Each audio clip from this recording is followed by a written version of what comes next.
اومدیم امروز براتون یه اکانت خفن نشون بدم که خیلی خفنه. من یه نگاه بهش انداختم دیدم چه خفن و قدیمیه. حالا بیایم با هم بریم ببینیم. من نمیدونم از نظر من که قدیمی، از نظر شما رو هم نمیدونم.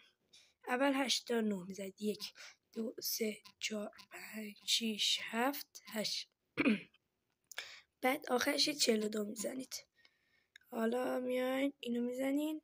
اینم این اکانت یارو بالا برد. اولش که این شکلیه، بعد میرید توش. حالا اینجا حالا مونده. اول کاپاشو ببینید چه شکلیه. اینجا که 11، اینجا هم 11. حالا میریم پایین. اینجا ایناست. حالا پایین تر میبینین این چیزاست. فکر کنم چند چیز برای من دانلود نکرده باشه.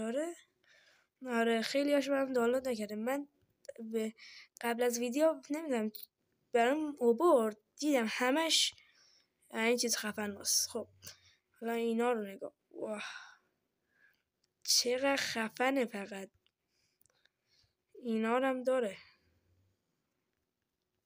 این پرچم کشور چیه؟ اینم ژاپن. اینم مال اون آدم است که داره. این سیزن فکر کنم من بازی میکنم. آره فکر کنم. خب بچه این اکانت دیدین که عادیش هم که بهتون گفتم 8 تا 9 آخرش 42.